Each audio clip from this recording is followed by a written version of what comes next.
Okay. Hello and welcome to this talk organized by the Java user group community in Barcelona. How many of you have been in this in one of these meetings by the Java users group? Okay, quite a few.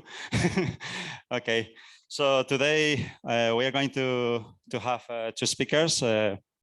André Lopez Nogueira, he's a backend software developer here at Globo. He's going to talk about the JIT compiler. And after his talk, Abel is going to talk. Abel is going to talk about the Spring Boot 3. He is a software developer at VMware. He's going to talk about the new features of the Spring Boot 3, which is coming out the 24th of November.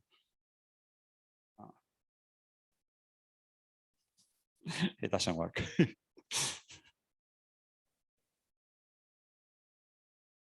Okay. There it is. Okay, so first of all, we're going to talk about what we do in the Java users group.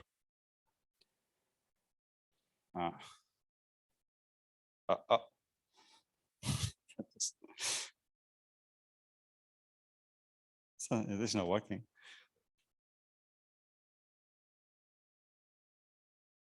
Yeah, thank you. Yeah, so who are we? First, well, we are enthusiasts of the Java technology, but we are open to new technologies. We are a non-profitable open group since 2012, and we are more than 2,090 members. Can you? What we do? Well, we organize meetups like this. We talk about Java and other technologies, frameworks, architectures, and we also evaluate share ideas, products and solutions. If any of you have any idea of a talk or anything, just let us know, please. We also help to grow the Java community and the dev community in Barcelona. Well, we do everything related to the Java world, but even more than that. Okay. If you want to follow us, well, you can scan one of these QR codes.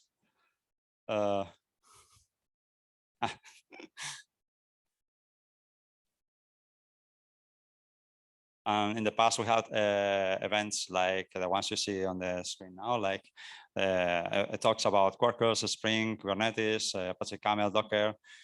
Well, many of them, please. And well, we have a next event about domain-driven design and hexagonal architecture. Well,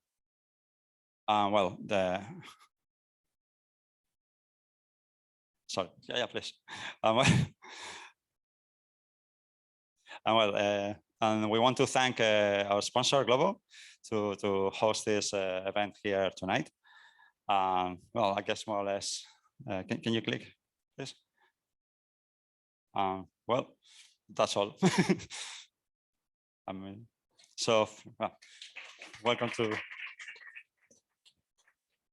Where's the?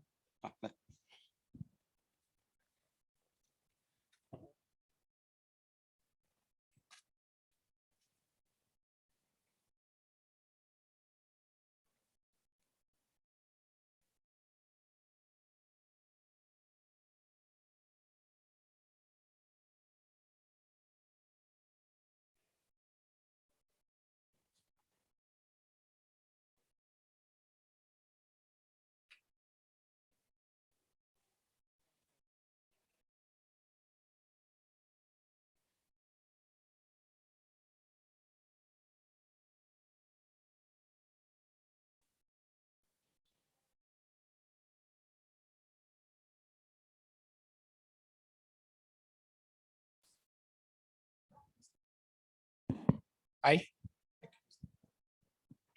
Can you go? Hi all. Welcome to my presentation. It's going to be about the just-in-time compiler. This is going to be the agenda for this presentation. I will make a brief presentation about it. Then we will focus on the JIT compiler. We'll focus on the native JIT compilers that we have in the JVM, and then we will present some compiler optimization techniques, and then we will analyze some executions where we are going to see those optimizations. Okay, so briefly, this is the most boring slide. So I joined Glovo in 2019. I started working on the dispatching team, responsible to assign orders to couriers. Then I moved to the routing team, the team responsible to provide time estimations. For instance, in the Glovo app, you can see the ETA of an order. It's our team that is responsible to provide it. And recently I moved to Global Maps team, where we are focused on creating our solution for maps. Before that, I work as a computer science researcher in the University of Lisbon, working on dependable and intrusion tolerant systems. If you love scientific papers, I wrote a couple of them. So now let's to the funny part. Okay, so the just-in-time compilation is as a technique to improve the performance of interpreted programs. Okay, thank you. Let me press. Oh, sorry. Okay, now it's working. Java doesn't when we have a Java code, it doesn't compile directly to native code. We compile to bytecode, a portable code, so we can run in multiple platforms. But that code is interpreted, and so we need somehow to speed up its execution. And just-in-time comes here to help. Why just-in-time works well? It's because usually 90% of the code or the execution of the code, it's run in 2% of the methods. I get this information from Oracle presentation. And we can also compare the just-in-time with AOT. I'm not here to start a debate about what is best. It's only to show the differences. So AOT, ahead of time, it has advantage of, imagine that you have a C program, and you can, when you say we compile, we move from source code, C source code to native code. Of course, it has a faster startup, and it uses better the CPU and memory consumptions. Why? Because the just-in-time needs to analyze the code, the methods that are being executed, and also is going to run concurrently with the other threads of the system. The main advantage of JIT is because you can run the same code in different platforms, and also if there is a change on the workload, the just-in-time can adapt to it, something that IoTs cannot do it. Okay, so let's focus on the JIT compiler. So this is an architecture, the view of the architecture of the JVM. We have several subsystems, the class loader, runtime, also the execution engine, where the just-in-time compiler lives near to the interpreter and the garbage collector. So every time the bytecode is executed, this is like the loop. So the bytecode is interpreted. There is also the second step is the profiling. Then it gets the just-in-time. It's the third step. And eventually, if we need to revert our decision about the optimization, we need to de-optimize. So this is always happening constantly. And it's very common to see code that starts being optimized and de-optimized because there was a change on the workload. Okay, so there are two main compilers. They are called C1. It's usually called the client compiler. So this compiler was developed and focused on the client side, usually on GUI applications.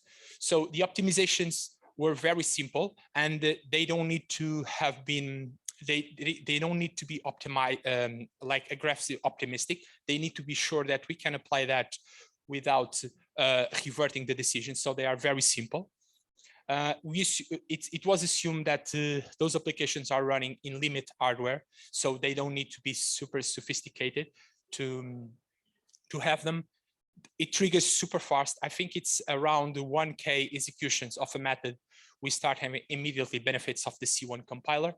And C1 compiler also uses the metadata objects to get information about the branch that the code is taken, also the amount of times the method are executed or invoked. And then we have the server compiler, C2 compiler. In this compiler is more aggressive. He's always trying to create optimistic optimizations. But one thing is super important is that the correctness of our program is never jeopardized. So we can revert what was optimized. And sometimes because there are some exceptions and there is a branch that we are not following because the workload changed, C2 is going to revert the decision. And C2 uses a lot of statistics to make the decisions and to define what are the best optimizations. Since Java 8, it's the default approach. It's not using one or the other one. We use both. It's called tire compilation. So initially C1 starts running and C2 also starts running, but profiling the methods. And C1 immediately started improving the performance using the simple optimization as we presented before. And eventually C2 is going to implement more aggressive ones and the performance is going to improve even better. The tier compilation is composed with 5 levels of compilation. The first one, and all the JVM always start with the 0 level, it's the interpreter.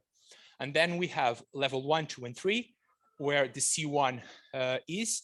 The first one is for not profiling. We do very simple optimizations. For instance, removing some dead code or a branch that is never going to run.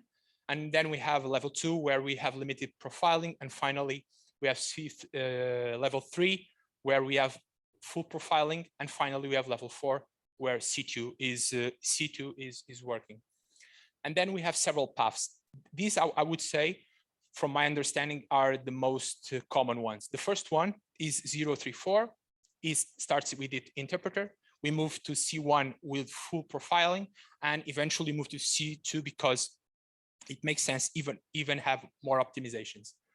We also have like the 031, the path. So we start optimizing with the C1 and we have done all the full profiling and we notice, okay, it's not necessary to go to level to C2. So we get back for C1 and eventually also have another one. It's when C2 is super busy. We spend more time on C1 compiler through, in the level 2 and level 3. Okay, so let's now try to let's now focus on explaining some compiler optimizations. There are a lot of them, so here are only a few of them, and I will present all these with the example and explanation. However, there are dozens of them, and also depend on the runtime, and they are dependent on the runtime. So let's start with inlining. So the main goal of inlining is to reduce the indirection of need to call a method. So what's the goal? Moving the body of the method near who is calling it. We can see in this operation here, head operation, we are moving the x plus y, and that way we don't need to have another frame where we are going to pass the arguments, where we are going to call the method, and we need to return. So that way we can gain some performance. This is the first optimization that just-in-time compilers apply. But we cannot do this blindly. Why? Because we need to understand how much time the compiler is taking to do this type of optimizations. And also we have a fixed size for the code cache where we compile from bytecode to native code. So the space is limited. So it's very important to understand what is the bytecode size. I think the default one is 35 bytes. And also, if we have multiple calls, imagine multiple methods, we need to understand until when we want to inline. And I think by default, it's 7 or 9 levels of depth. So it's very important, and the compiler need to understand when and how we are going to do inlining. Another technique, it's also called loop unrolling. So the idea of this is to expand the for loop, in this case a loop. We have here a loop, and the idea is to minimize the amount of conditions that we have inside the loop, and also the CPU jumps. And it works super well for small and constant loops. So we don't need to have always constant loops, you know, checking is this greater than the index, and move to another position. So what it does, the JIT compiler expand. Of course, once again, it's need to do its thing. You cannot expand everything, or otherwise you are going to full the code cache and you will run out of space. So the JIT compiler cannot work anymore. Also, if you apply the unrolling and after you apply the inlining, you will gain a lot of benefits. In this case, the delete operation, if it's like a small method, you could replace there and we will gain more performance. And then you have the escape analysis. The main goal of escape analysis is to avoid putting a lot of creation objects in the garbage on the heap. Why? Because most of our objects are short-lived. And if they are short-lived, one of the issues that we have, for instance, in this case, is that we are creating an object 1 million of times, and we are not using that object. So imagine the creation rate of that object. What's going to happen? The garbage collector will see, okay, at this rate, I'm not going to clean it, and I know it's a short-lived object. I'm going to move to the old generation. So eventually we'll have a full garbage collector without any necessity. So the idea of the compiler is to see, oh, is this object escaping the method? If not, I'm going to optimize it. In this case, imagine the bar is some kind of returning 5 or 10.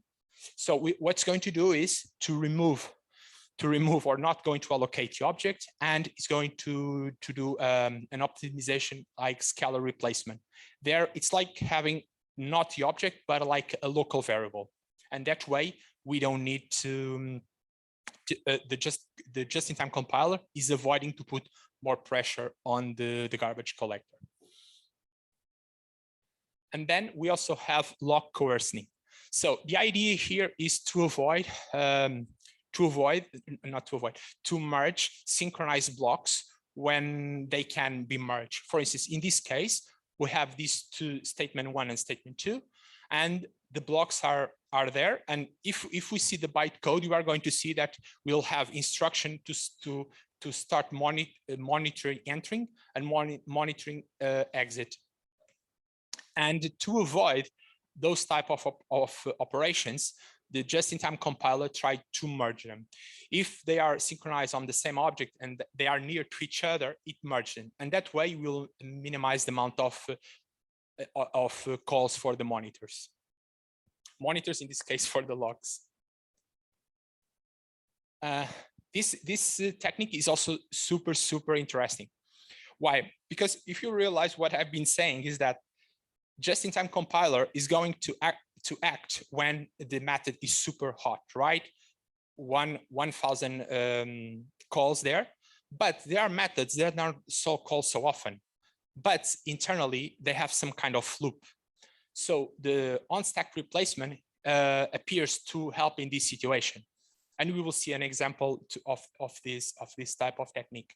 So the idea is that the just-in-time compiler is going to see, okay, this method, it only has 1 call or 2 calls, but it has a loop inside. And you see the bytecode and the jump on the bytecode on the branch and see, okay, I'm going to optimize it. So it's going to create a compiled frame and it's going to switch. So for that part of the code inside that method, we are not going to use the interpreted mode. We are going to use the compiled mode. So we can speed up again. And this type of technique can be used in C1 and C2, and we will see in a few moments. And finally, the intrinsics. So the just-in-time compilers are developed, for instance, C2 is developed in C++, and most of these techniques has already been there for a long time. So there are no new techniques. So currently they are more focused on creating optimal native implementation for core operations that happen in very, very extremely frequently. So with this, we can apply this native implementation and improve the performance a lot.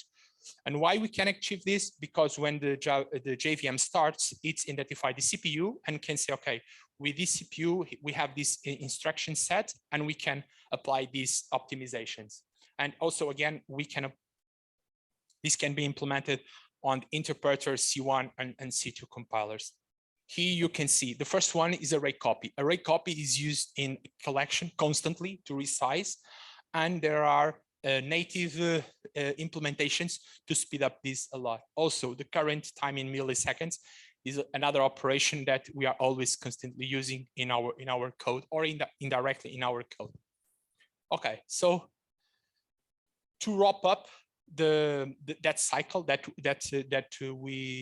I showed first, we have the optimization. There are moments that we need to be optimized, and when that happen when we need to roll back because the optimization doesn't make any sense, and the compiler is going to say, okay, we need to drop this. And to drop this means to put code is made no entry anymore. So we are going to drop this, and eventually we have some kind of garbage collector or sweeper that is going to clean. So we'll have more room where we can put more code, native code again, and also make zombie that we will mark and we can clean it. Okay. As I said before, the code cache is fixed as a fixed side, and if we fill with a lot of code, what's going to happen is that garbage collector is going to stop. So it's very important to have enough room so we can have always a just-in-time compiler run. We can define these two variables. By default, is 2 megabytes to initiate, and we can move until up to 200 megabytes. Most of the times, this is enough for our code, or for the most applications. Okay, so let's now start analyzing some executions. Okay, in this simple example, simple loop, we have a 2-for loop here, and we are creating the new object constantly and presenting the timestamp of that operation of creation of inside the loop. Okay, so if we run that program with no JIT compiler, you can see more or less this is in nanoseconds, and this is like the counter that we have there. It's not time. So please don't get confused. This is the counter and this is nanosecond. As you can see, more or less it's pretty stable, right? We have some spikes, maybe due to the garbage collector running because we are creating objects. And then what happened when we execute with just in time? As I said before, initially we start with the interpreter, which is normal. And then the first, the C1 starts and start optimizing with small optimizations, and eventually C2 is going to also apply some optimization, and we can see that very clear on this plot. But now let's see what is really happening in the just in time. So if you run your program with that option print compilation, you are going to have this type of output where we can see when the just in time compiler acts. This is like, you can see like the logs. We can see here the timestamp when occur. This is related with the JVM when it starts. Here is the compilation ID. So every time we want to compile something, or the JIT want to compile something, as an ID. And you can see something interesting. It's out of order because it's totally asynchronous there, the process. You can also see the levels here, 3, 4, and also 0. Something that I said before, you have the intrinsic. Do you remember the array copy? It's a native one. So we are already using the intrinsic there. And here you can see where the just-in-time work. It was for the main method. As I said before, the main method in this case, if you remember, it is only called once, but you gain the performance. Why? Because we have on stack replacement. We can see on this percentage.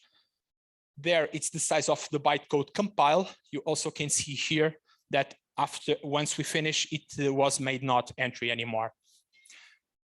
Something also interesting on this output is, do you remember when I talk about the path that sometimes start to 0, move to 3, and move to 1? If you see that the second line there, we start in level 3 for object init, then we move to level 1 because it's not necessary to optimize it more. And eventually we are going to drop the level 3 for that method because we are not using anymore. Okay, now a question. Are we really allocating objects in the heap? And the question, and the answer is no. I would like to do a live demo, but I took some snapshots, so I can show you this after the presentation. So I use the JIT watcher. It can help us to visualize what is happening inside in the JIT operations, because it's parsing logs where we can understand all the decisions that the just-in-time compiler is doing. So in this case, you can see here that heap allocation has been eliminated. So in the end, this object, despite being there, we are not allocating anymore. So that is why it's super fast, that operation. We are talking about 500 or 400 milliseconds. So we are not doing anything there. We are not creating objects. So why? Because that object is not escaping from the method. So another example here. So we have 2 loops, and we are printing the first loop and the second loop. What is happening? So you can see here that we start the application, and eventually we are going to start compiling the main method. Why? Because again, we have a loop inside, and the JIT compiler identified that we can optimize that despite the main is not a not method. You can see here that we move from level 3 and then for level 4, and then we stop the loop, and then again we do the same compilation, start in 3 and move to level 4.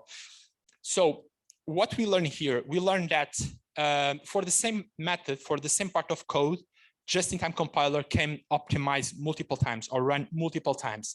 But what is interesting here is this index. As you can see, we start in 13 and move for 45. And it's related with this, because first we compile the method, and the index, the entry point, it's going to be here. And when we start the loop again, the entry point is going to be another part of the code. And there it's the index. Okay, so in this example, the third example, where we have a condition, we have a nested loop. We are going to put here a condition. When it gets 300, we are going to put this object trap different from null. So at the beginning, what's going to happen, this is going to always be null, always. But suddenly at the 300, when E is at 300, the counter, this is going to happen. Let's see what's going to happen to the execution. If we run without the interpreter, again, we have the trap happening there, but nothing happened, right? The interpreter is running normally. But what happened if we run with JIT? So we start with the interpreter, then we have the C1 getting start making optimizations, and then we move to C2. And then when the counter is at 3, you can see that it took more time. And why it happens? Because on C2, we have what I said before, we have aggressive optimization. So he said, okay, I don't need to compile that part. I'm going to compile this part, and that part I'm going to put like a guard there. If it gets there, we are going to roll back. We are going to de-optimize. And what we are seeing here is this. We are de-optimizing, going to the interpreter, and then we move to G2 again. Here. So the normal flow, we start and eventually main got compile. Again, OCR, it's here. And we can see that we start on level 3, level 4. And here we have the trap. And you can see a little bit before of the trap, it's normal garbage, the just-in-time compiler is going to detect and is going to put made not entry. We need to discard that. We are going to interpreted mode. And then after the trap, the just-in-time compilers are going to again analyze and profile, and we have level 3 and level 4 again with the optimizations. So what we are seeing here is the optimization process. Okay, so this is a very interesting one, is a simple loop with huge method. So this is a very simple loop, and you say, okay, with that counter, okay, we'll have a hot method there, right? The method is going to be a native compile via C2 compiler. Can you find it there? The name of the method is method, sorry. We cannot find that. And why? Because the size of the method is huge, is really huge. Okay, the size of the method is 8K bytes. We're talking about bytes. And by default, there is an option in the JVM where you can use this command to see all the options of the JVM that by default that doesn't compile huge methods. I think the default is 8K, and if it's greater than 10K, you don't optimize. So here we are enforcing to optimize that method. However, if we remove a couple of, if we make the method smaller, as you can see below 8K, it's going to get in and it's going to be optimized. Usually, while I was preparing this presentation, I was thinking, oh, come on, this is a huge method. And the explanation for this is that there are some code generators that can put a huge method and create a huge method. So this is one of the reasons, not to optimize everything, and also because the code cache is limited. And finally, the last example. So here we have to sync blocks. As we said before, maybe the just-in-time compiler is going to merge this, because here we need to get in the monitor enter and exit, monitor enter and exit, and the just-in-time compiler should merge these two blocks. So to being honest with you, I could not reproduce this in my local computer. So I took this image from the Oracle book where they explain. I tried to reproduce in my computer, but I was not able. And you can see here that this block, it was removed because the just-in-time compiler noticed that this doesn't make sense. We can merge these two. And that way you are only find, if I'm not wrong, one single monitor enter. You have some exits, but you have a single one. So we are avoiding using the locks. And to conclude, okay, so two conclusions. We should avoid premature optimization. We should write readable code, create methods. It's important to create methods because the just-in-time compiler use methods to make decisions.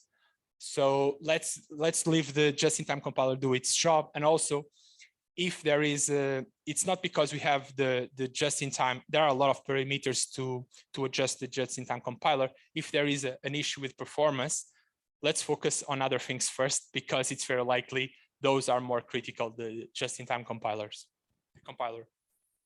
And thank you.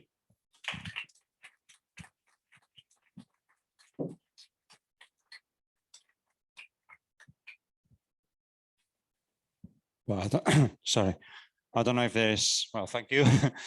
I think it was a great presentation. I don't know if there is any question. Anyone? You? In all the examples, you use random. Yes. In many of the examples. Is this because? It was random code. It was not. Yeah, but I mean, you call to generate random numbers. Huh? Sorry, can you put it you again? use the random number generator. Where can you? In some examples. Well, basic question is, the JIT is able to completely destroy all the code if it realizes that nothing is being used. From what I understood, so imagine that you have a piece of code. First, with inline, what you are going to do is you are going to remove, imagine those small methods. Okay, so you have inline, and then what's going to happen is that if you have more information in certain method, JIT can make better decisions. So it's likely, so imagine the escape analysis, you don't need to allocate in memory.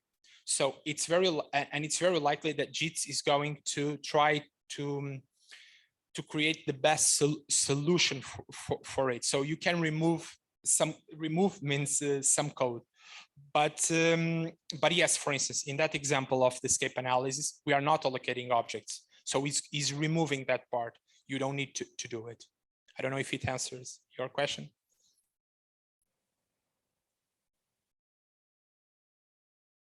Any other question? Okay, you.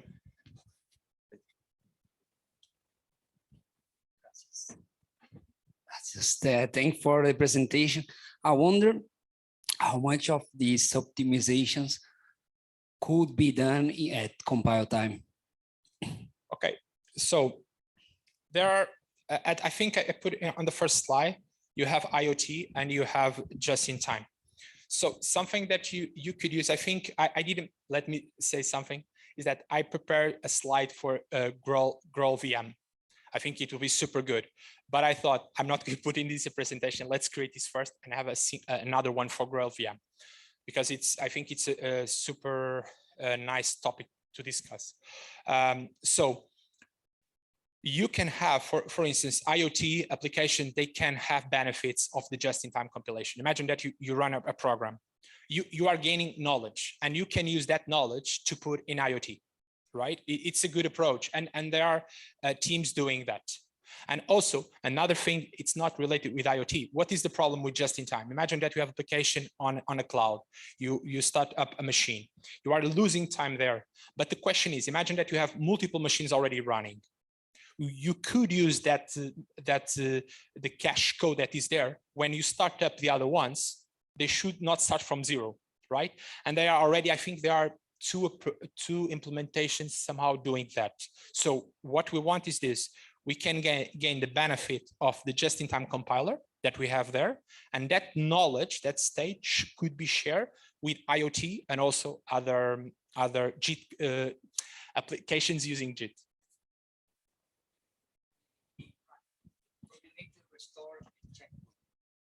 I never heard it, being honest with you, but yeah, just because I saw a talk a few weeks ago, but the crack works more like a snapshot. So it saves the information of the memory. It allows you to directly like take a picture of, okay, this is my current state now, and reuse it at some point. And the funny thing is that with that, for instance, you can start an application in just 10 milliseconds. The speed that you have to load that snapshot into directly dump it into memory of the typical map process. And with that, you inherit some of the possible optimizations done, but it's mostly to recover like the heap state. It's not done for the purpose of optimizing the process optimizations done by the JIT, which is not in the heap, it's another memory space. Yeah, it's interesting. Any more questions? So we're going to have, well, okay. Thank you. Thank Once you. again. Of course. We're going to have a break of 5 minutes. So, and then we'll have Abel talking about Spring Boot 3.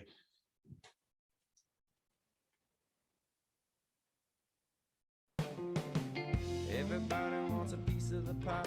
It's easier now if you justify. Your home is where you make it where you live. You don't get what you want, but you can get what you get. And coffee in the morning is what you were making. In the afternoon, you know I'm feeling the break. You know I'm feeling the break. You know I'm feeling the break. You don't get what you want, but you can get what you take. And she loves me now. Yeah, why wouldn't she? Well, I love my baby and my baby loves me. And she loves me now, cause I'm young and able. She loves me cause what I bring to the table. Thank you, man, well I do it all. But this ain't the first time that I've been here before. Getting easier with every taste. Not the first time and it won't be the last. Thank you, man, now for what you done. But I know now where I'm going, cause I found just where I'm from. Getting easier with every task. It's not the first time and it won't be the last.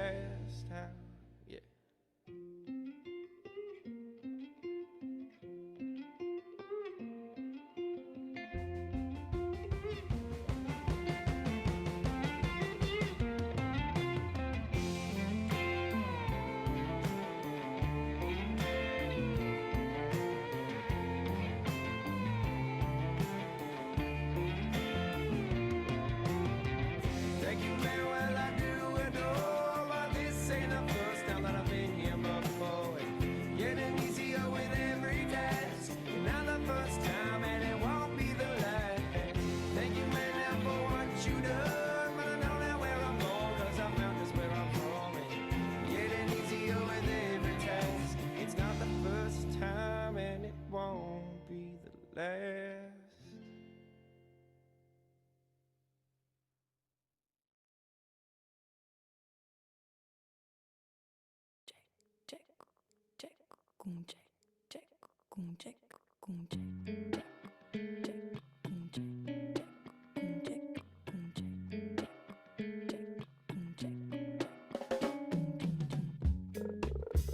No sun will shine in my day today.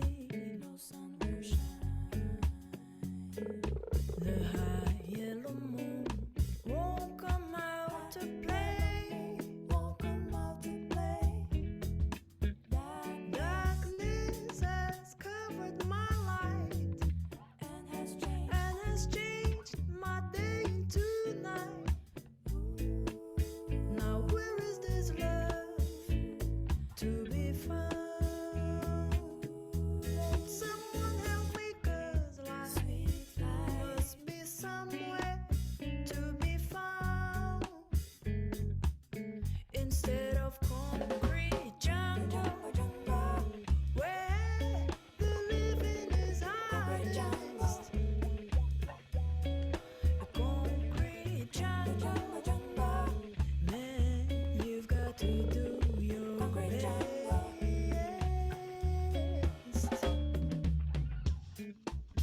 No chains around my feet, but I'm not free.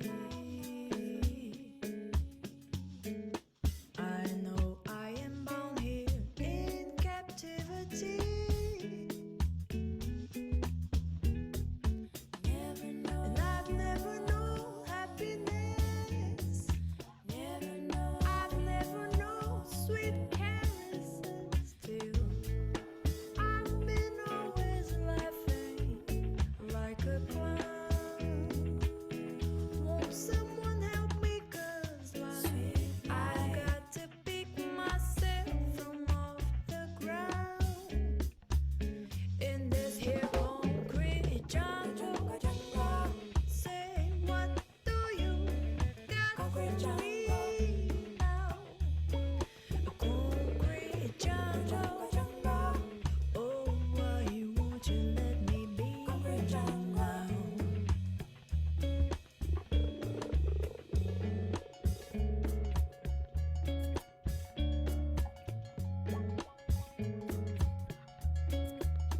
I said life must be somewhere to be found.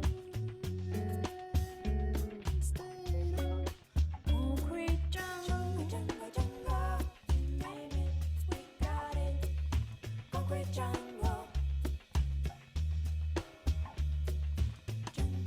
jungle, name it, we got it. Concrete jungle.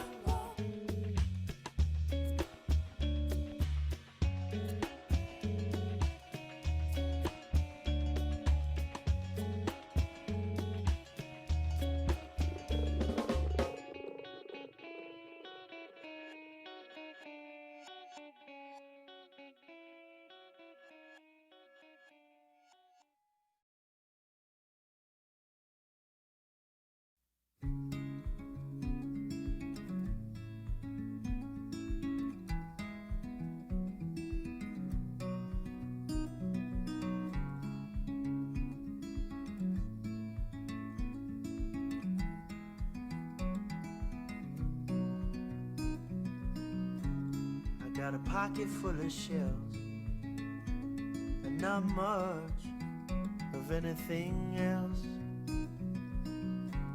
I got a locket full of notes or melodies on county votes. And it's been so long since I've seen you, and I've been so gone, been out of my mind. And things they move on, but I just need you, so I still wait for you most every night. When are you coming home? It's so lonely here tonight.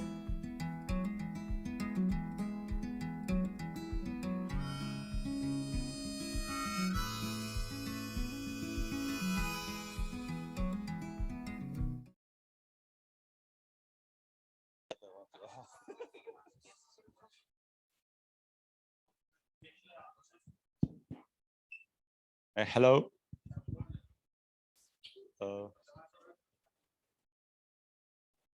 Following up next. ¿Estás listo ya? ¿Estás listo? Vale, vale. Okay. Okay. Well, if you are ready now, next, coming up next is Abel Salgado, who's going to, well, he works for VMware. He's going to talk about the new features of Spring Boot 3, which is coming next month, right? So welcome, Abel, please.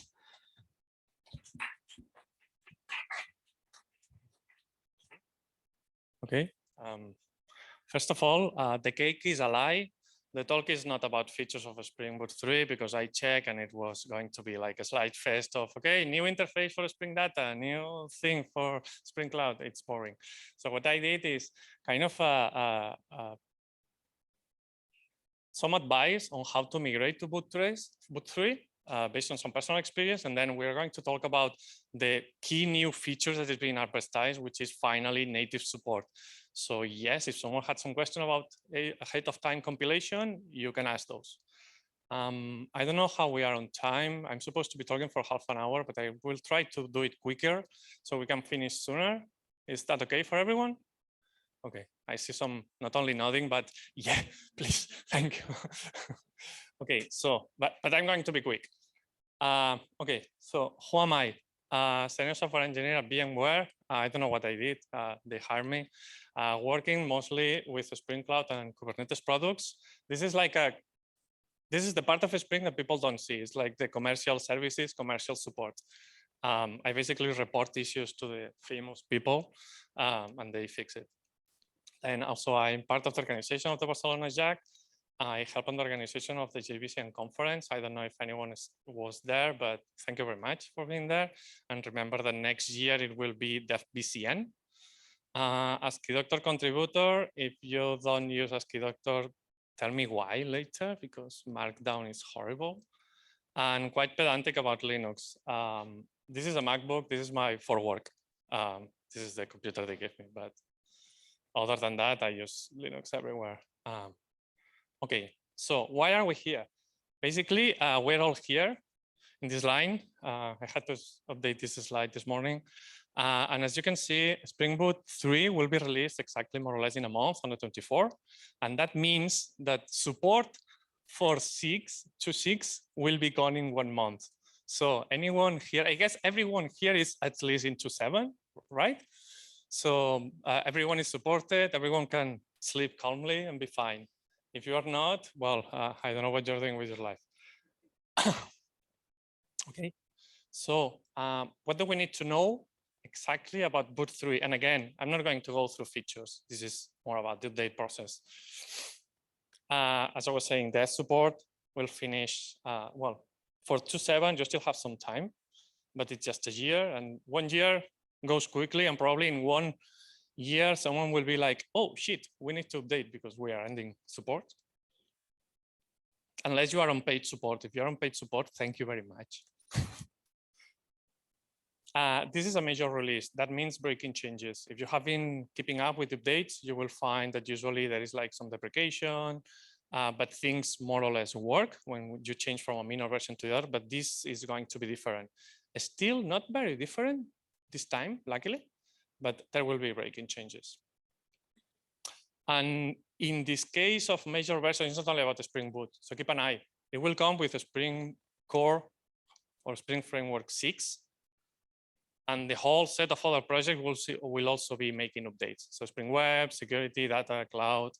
At least I'm assuming anyone using a Spring Boot will be using a Spring Web and data at some point. By the way, I'm putting most of the slides have reference below. So just keep an eye. So when I share this, there is much more information there. And finally, and that's the important thing, is that with Spring Boot 3, it will come finally with Java native support. For real, it's not a beta, it's not an alpha, it's not a test. This is for real. You can start using it and start complaining about it if it doesn't work.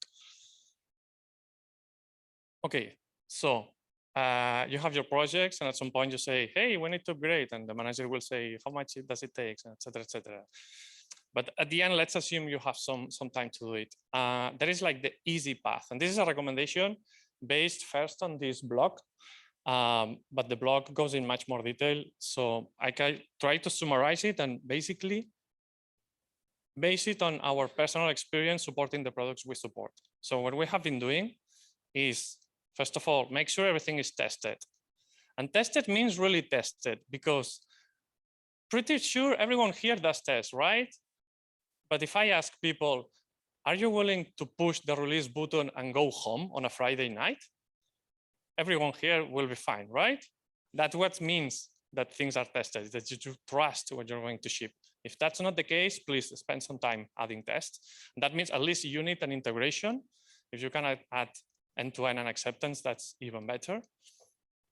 Upgrade to Java 17. Java 17 will be the baseline for Spring Boot 3. Anything below that, it's not going to compile. So be ready. I think it's great. I personally think it's great because that will push the community. And don't try to go to 3 if you are in an older version. Try to do step-by-step upgrade from the previous version to the latest. And by step, I mean like if you are in 2.5, again, you're out of support. Go to 2.6 and then go to 2.7. It's much easier. And also in the previous slide, there was a link below. I think it's here also. Yes. Check the wiki. I don't know how many people know about it. We find it's kind of unknown, but there is the official wiki in the GitHub repo. It's a normal GitHub wiki, and there is details for almost everything that gets deprecated, gets removed, changes, and not only about Spring Boot, but also includes for Spring Data, Spring Web. Like the main models are also explained there, and it's very easy. You have like, okay, I'm going to 2.7, and there is a whole section of all the things you need to take into consideration. So it's really easy. Now, deprecation matters. Remember when I said that, hey, you're bumping minor version, everything works fine until you go to a major version. Everything deprecated will be removed. So you will find things that do not compile. And if you do all of these, congratulations. And then you can try the release candidate. The first one was released just 3 days ago. Before that, there is the milestone. For those that don't know, most Spring products just have the milestones and then the release candidates, and then there is the final release. If it's not the case, I'm going to get fired. So you have a release candidate. However, the demo I'm going to do later, it's not done with the release candidate because there was an issue with the compiler. But we will see that. But it's, it's a release candidate. So expect a few bumps. Okay. So as I was saying, that's like the easy part. Everything is fine, right? No, not so fine. Based on my experience, there's like a few big things that are not very popular or mentioned around, and it's important to take into consideration. Those are not hard, but the first time you find that is like, why is this failing? Okay, the first one is everything JavaX will be Jakarta. This is to be expected, but since most of the Spring ecosystem doesn't use JavaX unless for a few things like validations, it gets you by surprise. If you are using like the open specification for injection instead of auto-wired, or you are using for some reason, I don't know why some people use that, there is a compatibility layer to use JAX-RS on Spring, you will have a lot more work, but it's mostly changing imports. And for a specific case like this that we found, all of these are screenshots from real projects. I cannot say for who, but this is real. We had to change like this dependency from JSON JSEC to Jakarta. So it's basically Googling and say, okay, the new dependency is this one. It's like, this is like, you can spend 2 hours, 3 hours doing these things. Next funny change that you will find. There was a feature in Spring, which are the Spring factories. I don't know if anyone has heard about that. Okay, some people know and some people don't. It's kind of an internal thing. It's to do like the auto configuration. All these magic classes that check for what it's in your application and then set up bins and do configurations automatically. Those were historically configured in a file called Spring Factories in your class path. If you open a jar from Spring Boot or Spring Data or any of the families and check into meta-inf, you will find this file and it's full of just names of classes. So part of that configuration is no longer there, and that's been done to facilitate Spring Native support. And now it needs to be in another file. So what happens? What happens is that if you are using a non-official project with a Spring support, like there are like projects that offer Spring auto wiring and or even Spring Boot starters, but are not part of a Spring and they don't follow updates as quick as possible. Maybe they are not yet updated. And if you are using those projects, you will start seeing errors like bin not found or cannot initialize something. So in that case, the easy fix, well, the good fix is be nice, report that to the project and tell them, hey, this is because you need to change the configuration from Spring Factories to this new file, and it's easy. And so try to be a good citizen and just do a PR or report properly. In our case, we are using the Kubernetes client, and we just needed to, as I was saying, look into their Spring Factories configuration, create the new file in our project and copy that. In the meantime, they are now updating it, but in the meantime, we are using this. Okay, just as a fun fact, you can either move it to that file or there is a new feature, which is the auto configuration annotation to do the same, but programmatically. And I found this release this morning. So if you are using Neo4j migrations from this morning, it's already supported for Springboard 3. It was just funny. It's just funny and say, hey, let's put it. Okay, and then there is like a bunch of minor changes. But these are like the easy part. This is usually things that the IDE will help you, except the first one.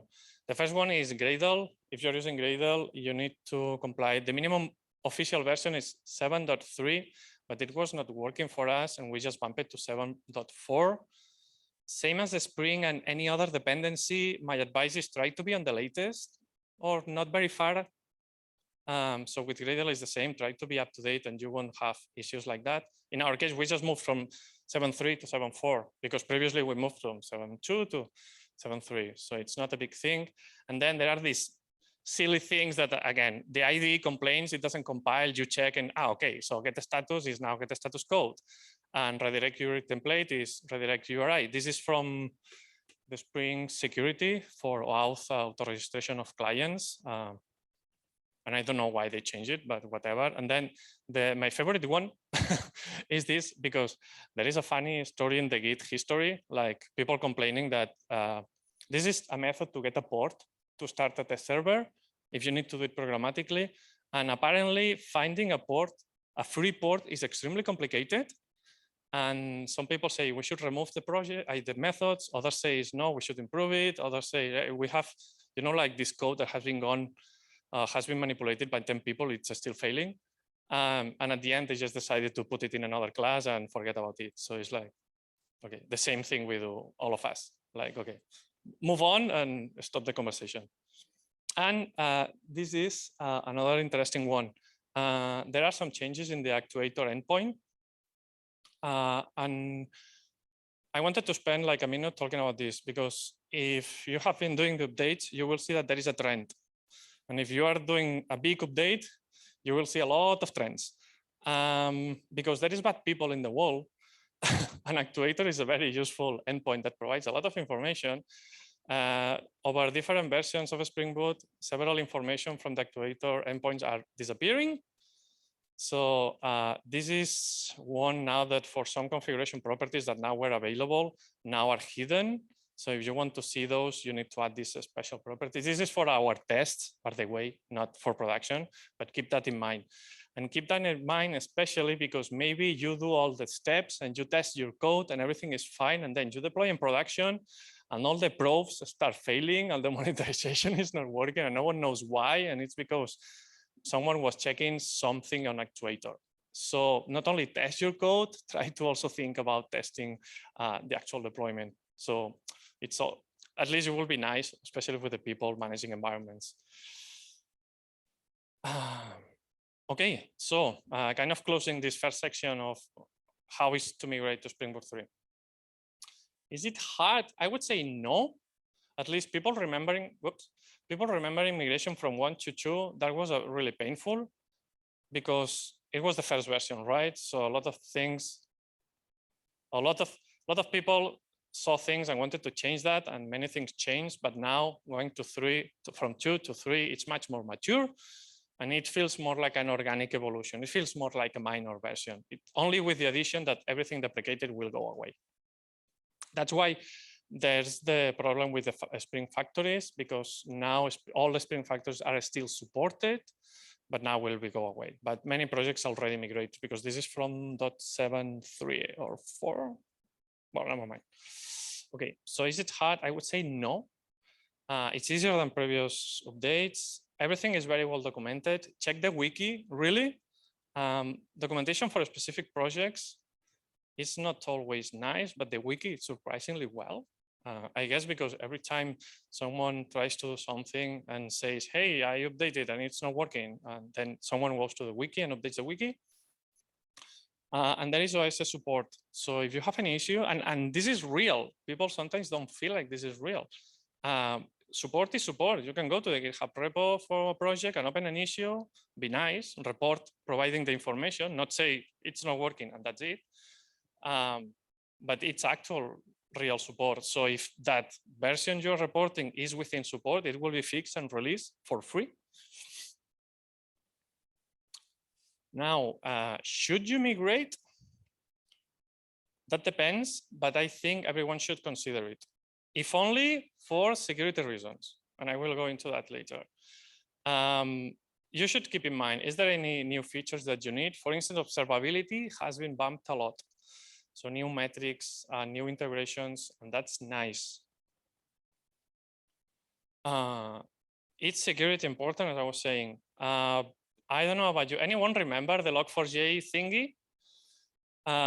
Okay, the thing is that this has not been the only one. There has been other very major critical issues and are still there. And there is plenty of online services still vulnerable, but because they are not appearing in the news, people don't know about. Unless you have a very dedicated security team, the best thing is just to keep up with versions. The Spring teams take care of security, patch things for vulnerability. So just keeping up with the latest updates will help you keep up with security. And the other question is native in my roadmap? Anyone here is actually considering or already using native compilation for Java? Except you? He does Quarkus.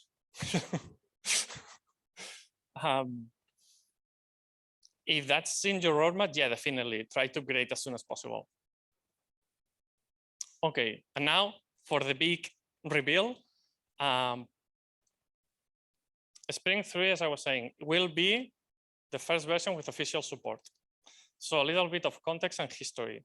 From the Spring survey from 2021, one of the highlights, I don't know if you can read it, but 61% of people doing the survey mentioned that they are interested in deploying Spring apps in a native environment.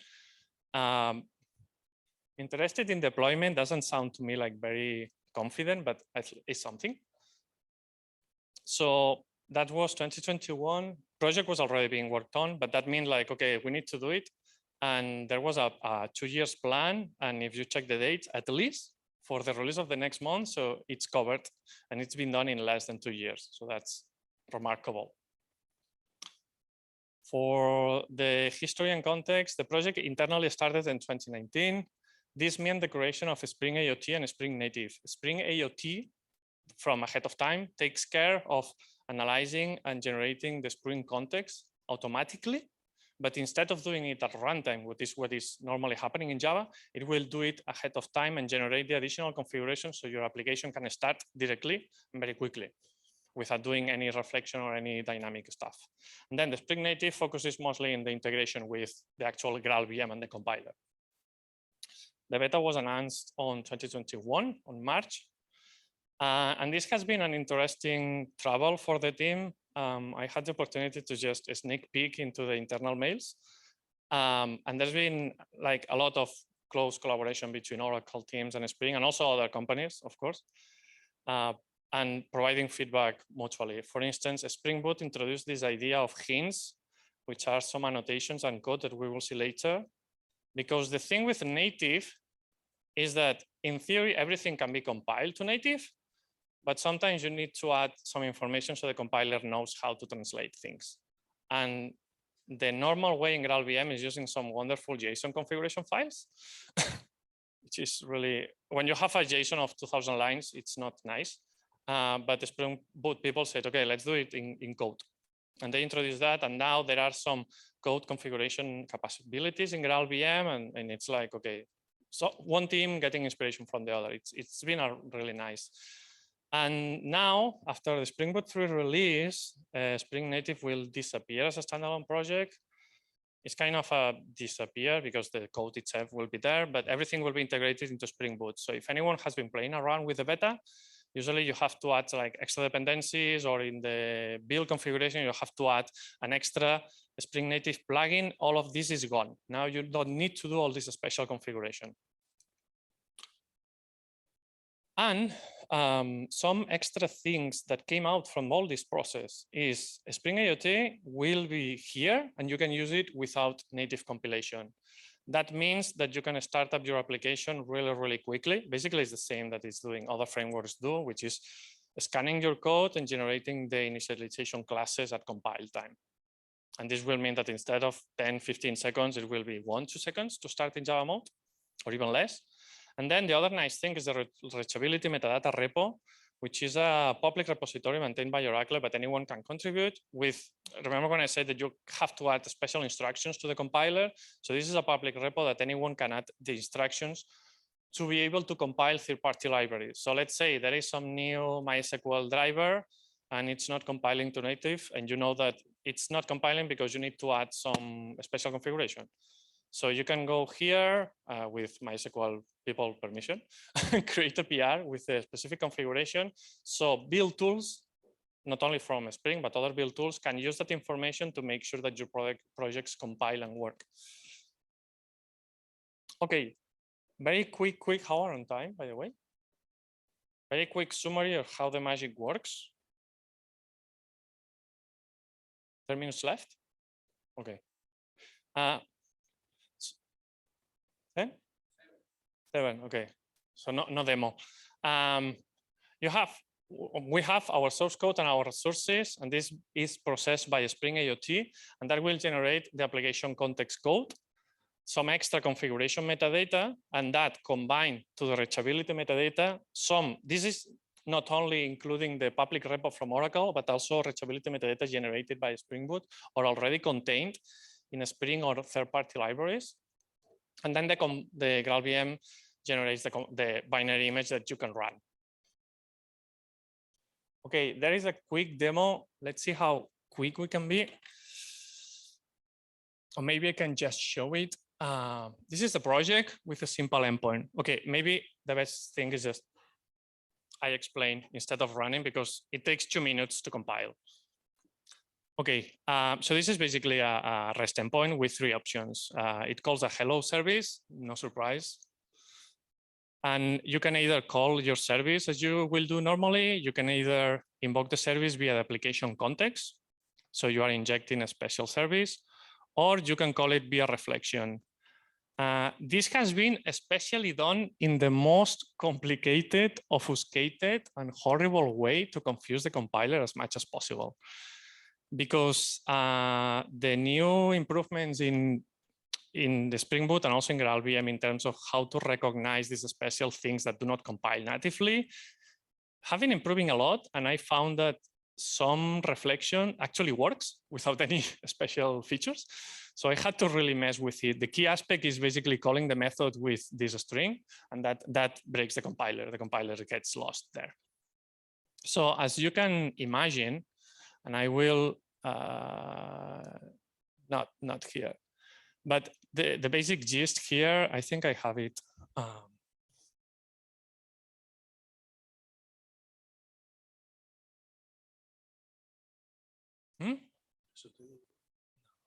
Okay, Here, this is because it's already compiled from a previous test I did, but I don't know if it's the working or the failing version. Okay. Okay, this is the working version.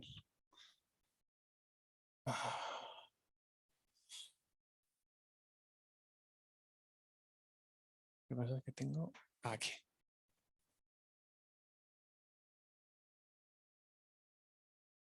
Okay, let's leave it compiled. Basically, what we should be seeing in the curl example was that, okay, I can call the first two options, calling the service and calling through the application context works fine. But when I call using the reflection method, it breaks. And the way it breaks is that you get a normal typical 500 error from a Spring Boot endpoint, nothing special. What you get is the normal Spring experience. And then also in the logs, you get a normal stack trace. And the stack trace, what it says is like method not found. And you're like, what, method not found? And yeah, that's method not found because the compiler was not able to identify that you were going to need that method in the final binary image. So it did not add the information to use that method. So when you run, it just gets a normal method not found. Okay. Here, in the meantime, remember when I said everything is being generated for you? If you go into this generated folder, here is all the code that it gets generated for you. And AOT sources, this is basically bin definitions. You can do it by hand if you want. Nice thing, by the way, it has a Java doc. Not everyone generates code with Java doc. And this is especially useful. And this was a design decision by the team. Like, okay, we don't want to do bytecode generation because it's complicated and obfuscates things. We want to actually generate code and then let Java compile that code.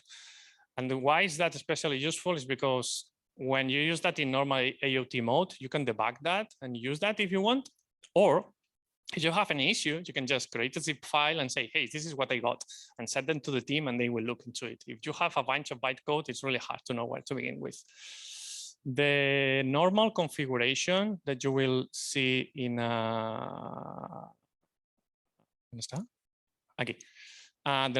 This is the normal Graal VM configuration. These are the lovely JSON. You can see that this is, okay, 5,000 lines. This is not human manageable. You need some tool to automate that. And okay, this compiled. And now this should fail, not because I'm not running it. And macOS always helping. Okay, you get the normal exception. And as I was saying, this is a normal. From your developer point of view, you don't care if it's being compiled in native or using Java. It's the same. It's just that you get this no such method and you have to be aware, oh, okay, yes, I'm running a native image. So I need to tell the compiler to use that. And how do you do that? I'm going to show you, and that's it. Because that's not the important thing where I want to end up. Remember what I mentioned about hints? This is a hint. So here you can add into your code this kind of instructions and say, hey, remember that for reflection, I need to use the constructor of this class because this class is also being created. You also need to create an instance of the class actually. And then the method, register the method. And the method is used normally this is normal Java reflection code. So this is used to generate the JSON configuration for you. So if you go here, you will see a specific section for the hello service. And this is passed on to the Graal VM to run and compile. And then everything works fine.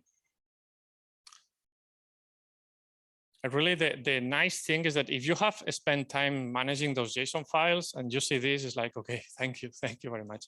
Because for instance, one of the things that Spring Boot does for you automatically is manages all the reflection for the serialization. Jackson, everything in Jackson is reflection. So in your REST endpoints, you can see it's able to scan and say, okay, here I'm using this record to return the response. So I can add this for reflection so Jackson can understand it. When you have to do it by hand, for instance, if you are building a set of clients from an OpenAPI endpoint, you need to add all those clients to your reflection. configuration, and it can get like 200, 300 classes with several methods each. You basically create a script for that, but it's really painful. But with this hint, it's really easy because you can add everything inside the package. Okay. Now, okay. One of the things, sorry, this is important. The key thing here, okay, we're getting out. Hello? Okay. The important thing, and if you need to remember anything, is that we have, because until now, this is nothing new. The new cool thing really in Spring Boot 3 is that you can run tests. So if you are migrating your application and you want it to run natively, okay, thanks Gradle for the catch. We don't need to wait 2 minutes. You can run your normal test. And this is a normal test that we have here. This is a normal test using mock MVC. Please don't use a Spring Boot test for all your tests. This slows down things a lot. This test, it runs quickly. Here it just runs perfectly. However, we know that the reflection, this method is not going to work in native image. But that unless, oh, sorry, not unless, but before Spring Boot 3, what you need to do is run acceptance tests, have a bunch of end-to-end tests that allow you to detect those things. Now you can run your own normal unit test. And here you have this report that says, okay, one test failed, and this is running natively. And this fails, this is the one that failed, and you have the same exception, no such method. So this is like the main takeaway from all these things.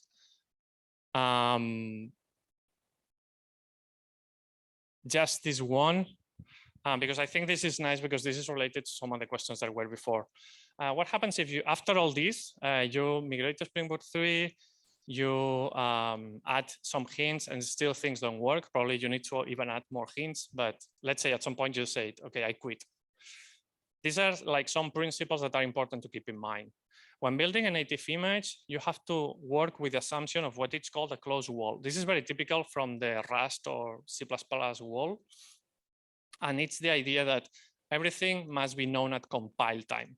Forget about anything that is dynamic. And there is a lot of confusion in Java about that. Java as a language is statically typed, and people say, no, Java is not dynamic. Bullshit. In terms of runtime, Java is very dynamic because you can do all this bytecode generation, even cast things to anything without compilers sometimes complaining. Generics, for instance, are not kept in runtime. So in terms of binary compilation, what does it mean? That anything that is runtime, a class path manipulation, forget about that. I've seen projects that actually, like, if they support like plugins, they add jars on the runtime, or they have custom class loaders. Forget about that completely. That if that's one of your requirements, you are not going to build a native image. The other thing is some context manipulations are not supported, and that's normal when you understand this concept of everything must be known at compile time. Sometimes you have an application with profiles. You have profile A, profile B. Maybe A is for MySQL, B is for Postgres, and each profile loads a different driver. No, that cannot be possible. The profile must be known at compile time. So you will need to build an image for MySQL and an image for Postgres. Everything is a single binary. So if you're running agents like New Relic, things like that, for monitoring, again, sorry, but no, unless New Relic provides some sort of dynamic library, which I understand it might support for people doing microservices in Rust or things like that.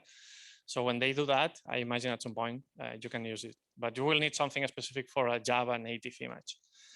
Anything like class and bytecode manipulation, in theory, you can do it, but that means that you need to generate your code in between the Spring Boot context code generation and before the Graal compiler. No, it's better not to try. And finally, the third-party support. Everything I said is mostly focused on Spring Boot. So everything within Spring Boot has already done all this metadata configuration. everything has been prepared in advance. Sometimes it's not only metadata, but just changing the code. I remember there was a thing in Spring Security. They used some reflection to dynamically create some exceptions. They just change it to a simple if else, like in this case, create this exception, in this case, create, and that also works for native compilation. And in fact, it's easier because you don't need to maintain code and then the configuration. But in terms of third-party support, the reachability project that I showed before, the repo from Oracle, that helps a lot. Because that means that maybe your project does not compile today, and without changing anything, you don't need to change your code, you don't need to bump version, you don't need to do anything. Someone adds the configuration for some of your libraries, that those are the ones that are creating conflict, and then the next day it compiles and it runs fine. So that's something to keep in mind. Sometimes it's just a matter of either you contributing or waiting for someone to contribute. And some references, the demo is there with a README, explains the steps. This talk is very interesting. Basically goes through everything I have done and much more. And it's interesting because I did my talk before watching this, and then I realized that basically we built the same example. They also have an endpoint with an option for reflection and also for a bean. And also other nice references, and the official documentation for native. And that's it.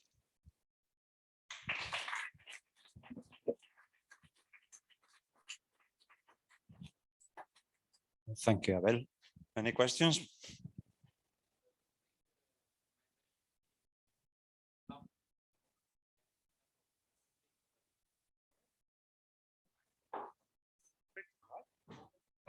Most of the times, like provide if you are migrating from one version of Java to another one, you have these plugins that can rewrite your code to adapt it to the latest. Because mostly those will gonna be the best things when you have changing packages, adding stuff. It's much more easier to migrate things. In this case, is for instance the Java. It's literally 99.99%. Yeah, normally even if you have some optimization, new way of doing it, if something is deprecated and there is a replacement. I don't recall anything. Oh, okay. It should be in the wiki, and I check the wiki quite often.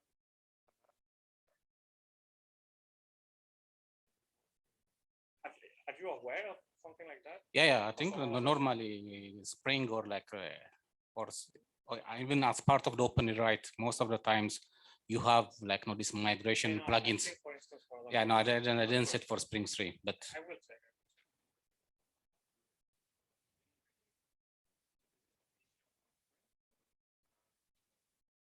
Then